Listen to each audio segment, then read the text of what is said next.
request Dr. P.B Rastogi, who's the former advisor at Ministry of Environment, Forest of Climate Change, and also the director, Southeast Asia Forum for Energy Efficiency, to share his great insights with us. And yesterday we had a very good session about the waste management, what you were saying, and today we have a good session about the climate change. That's what we are expecting. But what's the latest about the climate change that I think we will discuss? Because now fundamentals are clear. By keynote address of Mr. Shrikant, he covered almost all the things, including COP21, what are our commitment, but how much we have achieved that I can communicate, because I have a report for the Ministry of Renewable Source of Energy. So by December 2018, how much we have covered. But mind you, let me tell you one thing very clearly, that we have started thinking about the climate change recently, or these targets have been given now in 2006 in Paris. But we were sincere even before that, a long time back. I mean, these targets have been given in 2016, and we were sincere since 2005. I still remember, I was in Chandigarh at that time, and then I shifted to, my secretary called me to Delhi, that no, enough is enough. We have been in Lucknow in 14 years, 3 years in Chandigarh, and we have monitored all kinds of projects all over the UP, Uttarakhand, Rajasthan, Delhi, Haryana, Punjab, Himachal, Jammu, Kashmir. Now come to Delhi and show some what you can do now based on the practical experience. By the way, somebody sitting from Ambuja Cement also, I monitored their projects also in Shimla or somewhere, and he can be a proof, but he can tell the difference. What's the difference between that time and this time? Because at that time the projects started construction work, and now they are full-fledged, they are working very well. And at that time, mind you, the emission level by the state government or SPCB was 150 milligram per cubic meter, that they can discharge that much of emission. But no, after coming back to Delhi, I just started thinking in that direction, how can we reduce that thing? Because we used to go with the white shirt just like this, and we used to go with the grey shirt or black shirt. And that was really horrible to see that so much of pollution, how to reduce it. So I was made member secretary here, and there was the whole committee, expert appraisal committee of 12 persons, 1 chairman, 1 member secretary, and 10 experts having different backgrounds. So that was the time that we should make use of these experts, project-wise, just go through with that thing. Because I was dealing with the 29 category of projects, all industry category projects, plus nuclear defense and strategic projects also I was dealing, along with the policy and law. So whatever you want to say, change it in the form of policy and law. Make a rule, then it will be implemented, and then it will make a difference. So in 2005, slowly and slowly, we started asking our expert committee members, how can we change this thing? How can we reduce emissions, which we are talking now after 10 years or 15 years. So at that time, we started with 150 milligram per cubic meter, and they project-wise, they discussed each and everything, whether it is feasible or not, whether it is possible or not, because there may be some special requirement for the pharma industry. They may go for a scrubber or small kind of thing to control the air pollution. But for cement plant, you have to go for big things like ESPs and other things. And similarly for other kinds of projects, you have to go still in a different way. You have to adopt different methods. So with the help of the experts, this condition became from 150 to 50 milligram. Can you imagine that thing? That at that time, in 2005, 14 years before, we were serious about this thing, and we reduced our emission level to 1/3. And by the way, just a few years back, I happened to go to again cement plant, and I saw, and I said, why do you do that like? He said, sir, what? Why do you close down the plant when we come for inspection? He said, no sir, it's working. Okay, let's forget about the guest house, let's go to the control room first. And really, it was remarkable. They were achieving 35, 40 milligram per cubic meter, even less than 50 milligram. So this change was possible in 14 years because of the experts, because of our sincerity towards controlling emission level, which now they are putting in COP21 that you have to reduce emission 30 to 35% of your GDP. And really it is wonderful to see in the last 14, 15 years, I worked in the ministry for 30 years, retired in June 15, but it was really wonderful and remarkable to see such a dramatic change. It's not about cement industry only. In all the sectors which I have covered, we used to give amount of clearance, and we used to put conditions for each and everything, whether it's a air emission, whether it's a solid waste or it's a water.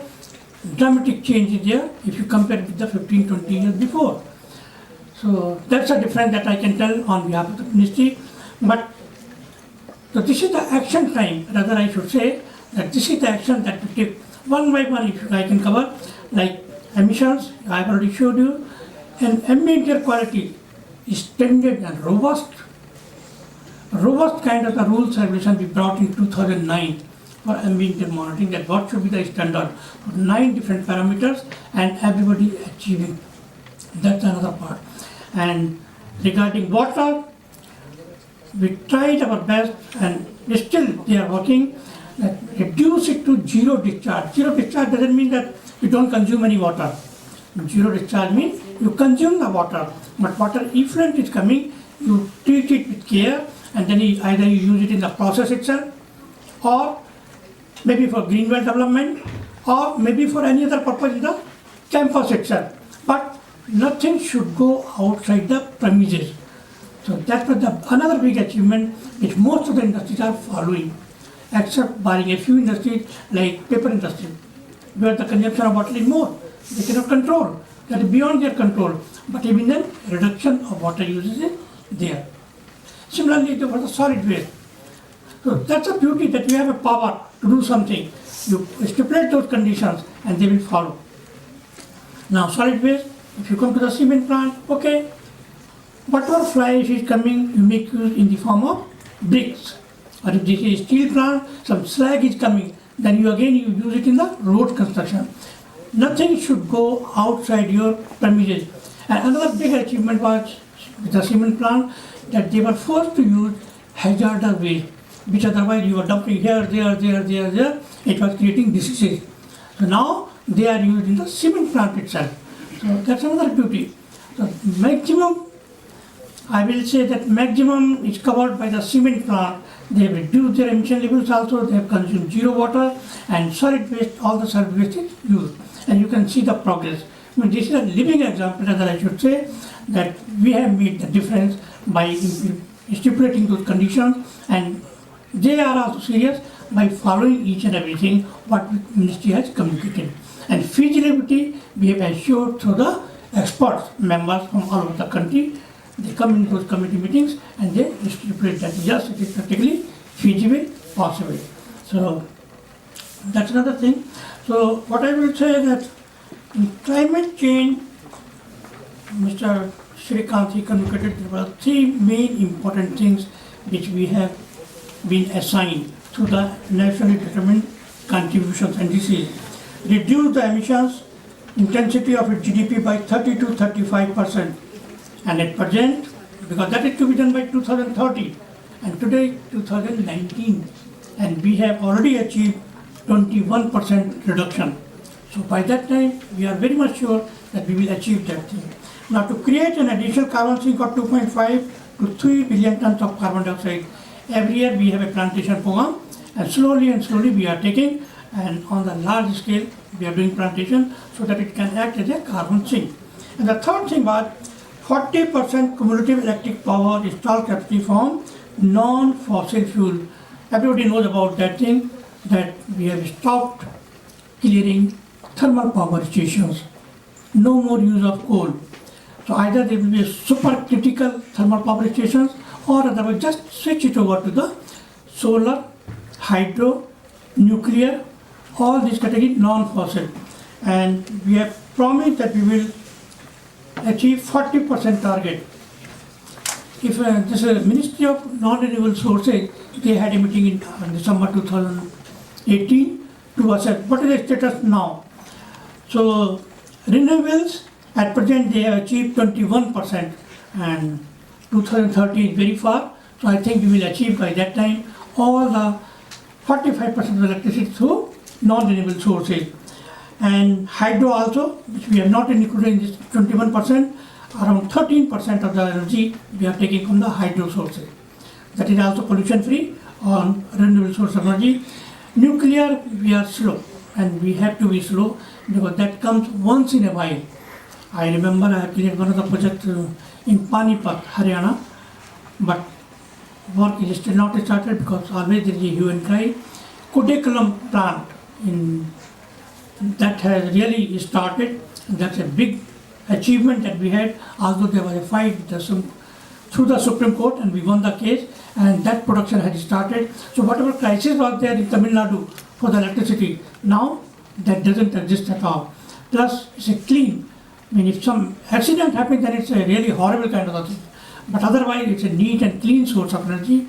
There is no doubt about that thing. And there are so many other plants which are in the pipeline, which are in the discussion, but we don't want to be very fast in these nuclear power plants. Make sure about that thing. Now, charges, electricity charges, you know that thermal power plants, if you are getting electricity from there, it's more than 5 rupees. Otherwise, for solar, it is 2.3 to 2.6 rupees per kilowatt. Even for wind, it is 1.9 to 2.3 kilowatt per hour. So that's not a problem. Naturally, people will prefer more renewable source of energy than thermal power plant. And for thermal power plant, conditions are going stringent day by day. So in that way, we will have our resources also, resource economy, resource efficiency. That ministry we are talking about that thing. In that way, we will save our coal also, because sun, we are not losing anything. For wind, we are not losing anything. We are not using any resource from somewhere. So, but the most beautiful part is you use more and more renewable source of energy and you are saving your own resources. So there is a special cell which has been created in the ministry about the resource efficiency, that you think about that thing.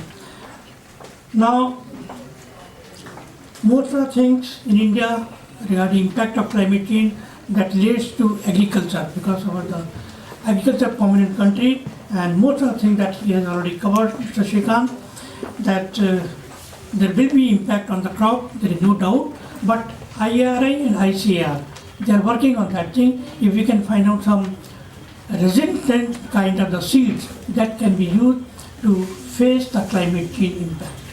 So that is already working, and they have developed many seeds that where they can be used in the field to avoid, like, because climate change causes drought. It's very fast, but the speed has gone up. That's the best part. That's the real impact that we have. And it affects each and everything, whether it's agriculture, it's a livestock, or it's a biodiversity or ecosystem, or it's a hydrology, or even different industries, they are getting affected because of the climate change, whether it's a aviation industry or the tourism industry, because many people, suppose you go to Switzerland to see the ice over there, to see, thank you.